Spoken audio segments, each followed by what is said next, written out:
Suasana penuh simbolik ditampilkan di Gedung Putih, Washington DC, pada Senin pagi 18 Agustus 2025. Presiden Donald Trump melalui akun medosnya menyebut bendera Amerika berukuran raksasa yang dipasang di depan Gedung Putih ini untuk merayakan kehadiran pemimpin Eropa. Dalam unggahan di akun media sosialnya, Donald Trump menyebut bendera ukuran besar itu sebagai lambang kejayaan lama dari Amerika. Pemasangan bendera ini sekaligus menyambut kedatangan Presiden Ukraina Volodymyr Zelenskyy dan para pemimpin penting Eropa yang hadir untuk pertemuan bersejarah dalam upaya perdamaian Ukraina dengan Rusia. Gedung Putih yang berlokasi di 1600 Pennsylvania Avenue pagi ini pun tampak semarak dengan nuansa patriotisme, menandai dimulainya agenda diplomasi besar yang akan menentukan arah perdamaian dunia. Presiden Ukraina Volodymyr Zelenskyy dilaporkan telah tiba di Washington, Amerika Serikat, untuk menghadiri pertemuan penting dengan Presiden Donald Trump dan sejumlah pemimpin Eropa. Kepastian kedatangan ke Washington ini terkonfirmasi dari unggahan pernyataan Presiden Donald Trump dan Presiden Volodymyr Zelenskyy di media sosial mereka masing-masing. Pertemuan tersebut dijadwalkan berlangsung pada Senin 18 Agustus 2025, waktu setempat, dengan agenda utama membahas upaya mengakhiri perang Rusia-Ukraina. Dalam pernyataannya di media sosial X, Zelenskyy menyampaikan rasa terima kasih kepada Presiden Trump atas undangan tersebut. Ia menekankan bahwa semua pihak memiliki tekad yang sama, yaitu menghentikan perang dengan cepat dan mewujudkan perdamaian yang berkelanjutan. Zelenskyy menegaskan, perdamaian haruslah bersifat langgeng, tidak seperti masa lalu ketika Ukraina dipaksa menyerahkan Crimea dan sebagian wilayah timur, Donbas, yang kemudian dijadikan Rusia sebagai batu loncatan untuk serangan baru. Ia juga menyinggung kegagalan, jaminan keamanan, yang pernah diberikan kepada Ukraina pada 1994, yang nyatanya tidak mampu mencegah agresi Rusia. Menurut Zelenskyy, kesalahan besar pernah terjadi saat Crimea dilepaskan, namun bangsa Ukraina kini terbukti tidak menyerah dalam mempertahankan Kiev, Odessa, maupun Kharkiv sejak invasi besar-besaran pada 2022. Ukraina berjuang demi tanah air dan kemerdekaan. Saat ini, pasukan kami meraih keberhasilan di wilayah Donetsk dan Sumy.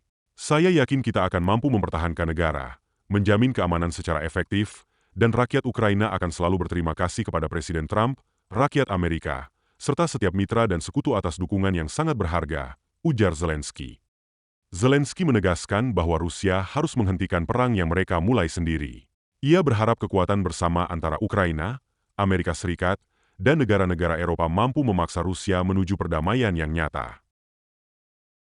Presiden Ukraina Volodymyr Zelenskyy dipastikan akan hadir di Gedung Putih, Washington, Senin 18 Agustus 2025, untuk bertemu Presiden Donald Trump. Namun kali ini, ia tidak datang sendirian. Sejumlah pemimpin Eropa menyatakan akan mendampingi Zelenskyy dalam pertemuan penting tersebut. Di antaranya Presiden Komisi Eropa Ursula von der Leyen, Presiden Prancis Emmanuel Macron, Perdana Menteri Inggris Keir Starmer, Kanselir Jerman Friedrich Merz, Presiden Finlandia Alexander Stubb, serta Sekretaris Jenderal NATO Mark Rutte. Kehadiran para pemimpin Eropa ini bukan tanpa alasan. Mereka khawatir Zelenskyy kembali mengalami tekanan seperti pertemuannya di Oval Office pada Februari 2025 lalu, ketika Trump sempat memarahinya dalam suasana panas. Dukungan ini dianggap sebagai bentuk kekuatan kolektif Eropa untuk memastikan Ukraina tidak dipinggirkan dalam negosiasi perdamaian. Sementara itu, perkembangan terbaru datang dari pertemuan Trump dengan Presiden Rusia Vladimir Putin di Alaska Jumat 15 Agustus pekan lalu. Untuk pertama kalinya, Putin disebut setuju membuka peluang pemberian jaminan keamanan bagi Ukraina yang mirip dengan pasal 5 NATO. Serangan terhadap satu negara dianggap serangan terhadap semua. Ursula von der Leyen menyambut baik peluang tersebut. Dalam konferensi pers bersama Zelenskyy di Brussels pada Minggu 17 Agustus 2025, ia menegaskan bahwa Uni Eropa siap menjadi bagian dari koalisi negara-negara yang bersedia memberikan jaminan keamanan bagi Ukraina. Namun, masih banyak yang belum jelas. Apa bentuk konkret jaminan keamanan itu? Apakah akan setara dengan keanggotaan NATO? Dan bagaimana sikap Trump, yang dikenal tidak ingin ditekan oleh sekutu-sekutunya? Zelenskyy sendiri menekankan bahwa jaminan keamanan sejati tetap bergantung pada kekuatan militer Ukraina. Tetapi ia juga mengingatkan, sebagian besar kebutuhan senjata hanya bisa dipenuhi oleh Amerika Serikat. Kini, perhatian dunia tertuju ke Gedung Putih.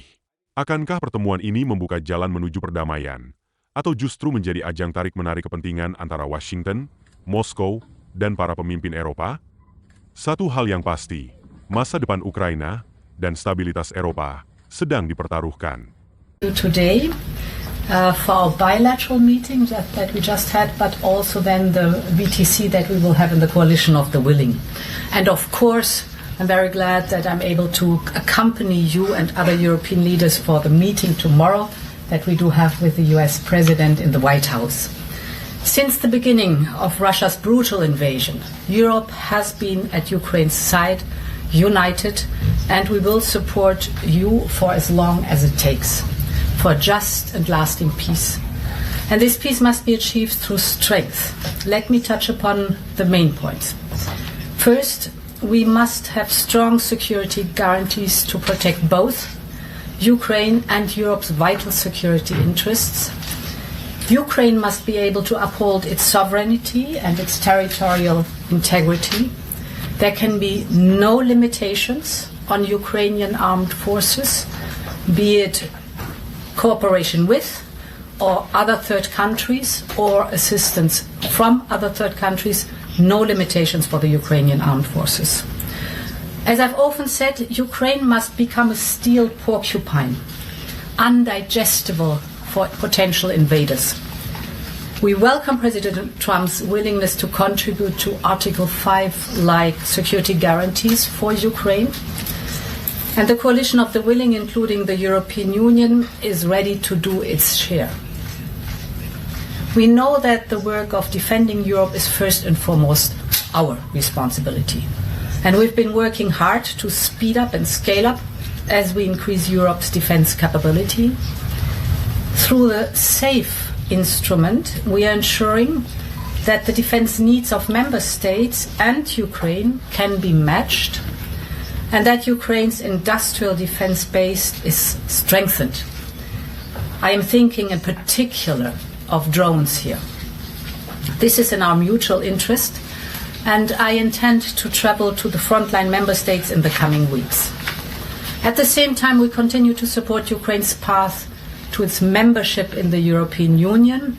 This in itself is also a security guarantee. My second point, with regards to any territorial questions in Ukraine, our position is clear. International borders cannot be changed by force. These are decisions to be made by Ukraine and Ukraine alone. And these decisions cannot be taken without Ukraine at the table.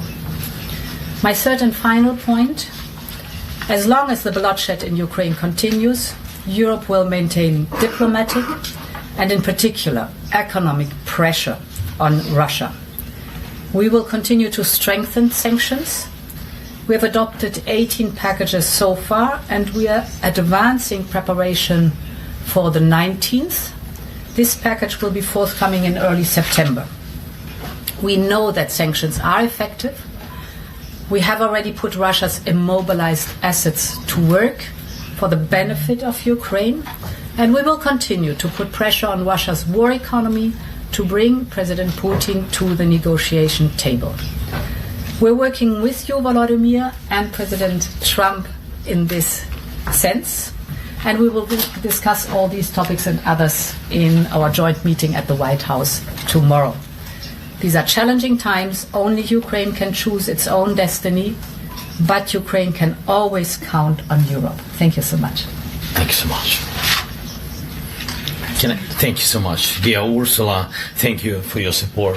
Thank you for this day. It's very important for all your support from the very beginning of this war. And it's very important that you are with us and that we speak to America and we speak together. And it's important that Washington is with us. And today, in several formats, we are deciding what we are going to discuss in Washington. Dear journalists, it's crucial that Europe is as united now as it was at the very beginning, as it was in 2022 when the full-scale war began.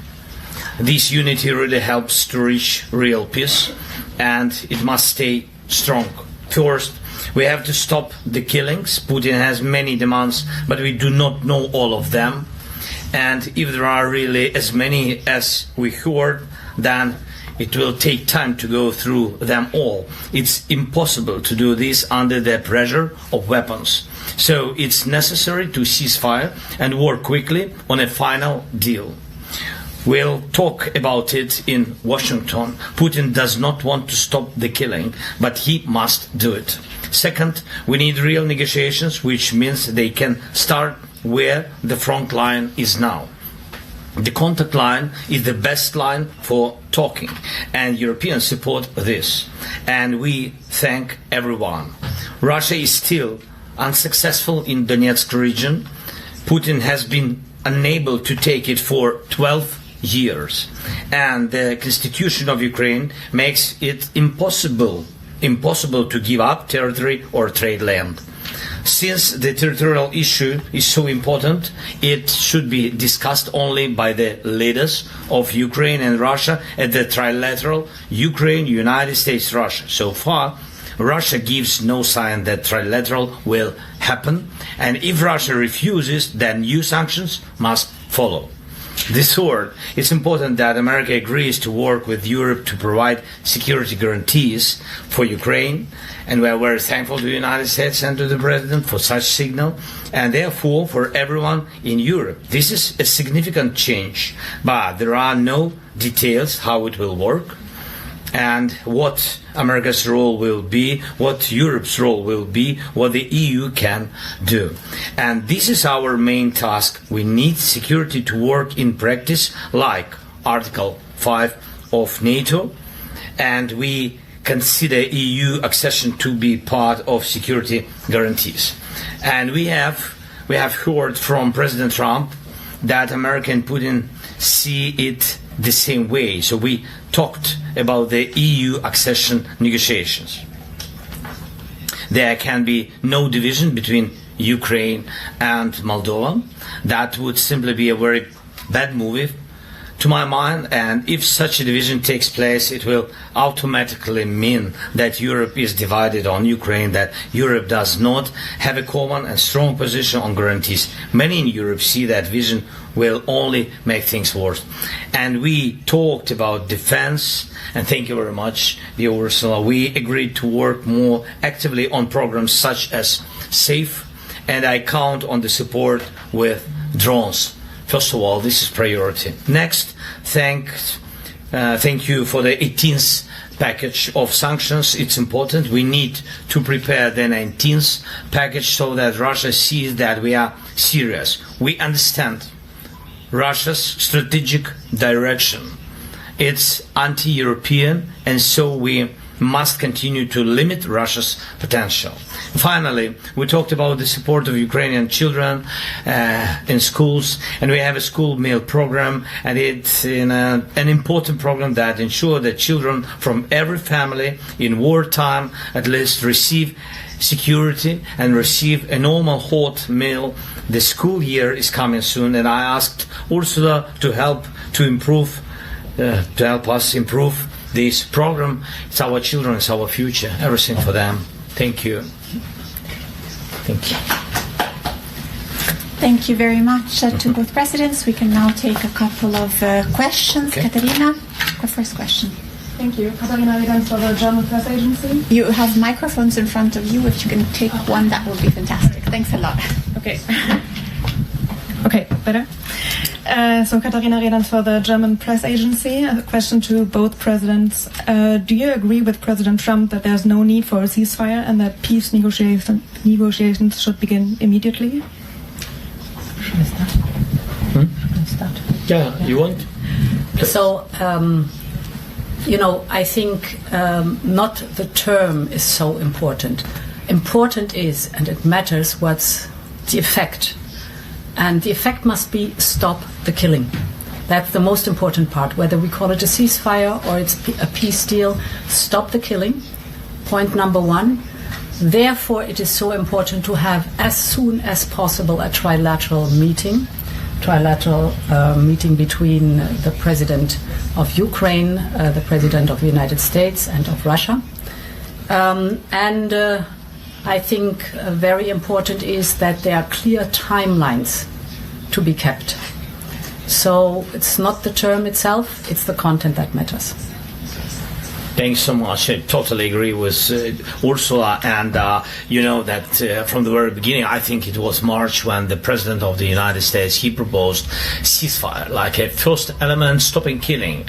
And we agreed it and we supported him. And I think it was very strong idea pushing Russia to real negotiations. And now we hear another signals. I think that we have to share all this with details and what Ursula said about and what we talked bilaterally and what we will talk now with all our coalition villains, with all the Europeans. And we have to share all our thoughts with President Trump. We need the United States on our side. And I think that President Trump shared that we would need peace, but steps to this peace. We need, correct steps to have lasting peace. To stop Putin, it means not to make a pause in this war. Stop and have a lasting peace. Yeah, for all of us. Thank you. Thanks. Second and last question to Olena. Thank you. Thank you. I will start in Ukrainian if possible. Олена Абрамович, Радіо Свобода, українська служба. Пане президенте, Путін сказав, що розуміє, що Україні потрібні гарантії безпеки. У вас вже була розмова з президентом Трампом. Скажіть, чи озвучив він бачення Росії щодо гарантій безпеки для України, які прийнятні для Росії, так? І які гарантії безпеки, власне, прийнятні для України? Чи досі ми говоримо про troops on the ground, тобто війська певні, чи це 5 стаття, якщо можете поясніть ваше бачення, як це може виглядати? І коротке просто, як у вас настрій, чи нема перестроги, що в Білому домі може все піти так само, як було 28 лютого? Дякую. And sorry, if I may also to the Madam President, another question. I think we'll with one because we have a call soon. Very quickly. Дякую. Can I answer Ukrainian? Yep. Дякую. Дякую за запитання. Передусім, я не знаю, про що реально говорили Путін і президент Трамп. І я хочу, щоб багато деталей президент Трамп сказав мені, потім європейським лідерам. І те, що президент Трамп сказав сигнал про гарантії безпеки, для мене це набагато важливіше, ніж думки Путіна. Тому що Путіна не дасть ніяких гарантій безпеки. Гарантії безпеки – це сильна армія. Це може дати тільки Україна. Фінансування цієї армії – це може дати тільки, я вважаю, Європа. Зброя для цієї армії – це може дати наше внутрішнє виробництво, європейське виробництво, але є дефіцитні речі, які є тільки у Сполучених Штатів Америки. Оце, я вважаю, гарантії безпеки. Чи підключають, чи є troops on the ground, чи є така захист, як у деяких інших держав в небі, ви знаєте про що я. Чи є у нас можливість мати сучасний total number of air defense. Це тільки поки що запитання. На них ми дуже хочемо отримати відповідь, щоб розуміти, що таке гарантії безпеки. Те, про що ви говорите, мені здається, це сигнали руської сторони, що вони не будуть нас далі окуповувати. Але, якщо чесно, це поки що це просто слова. І на рівні тристоронньої зустрічі готові говорити. Що стосується Білого дому, я налаштований дуже продуктивно. І в гарному сенсі. В усіх сенсах цього слова. Mr. President, do you have apologies. Sorry. If We go. you allow me, the presidents have a meeting now.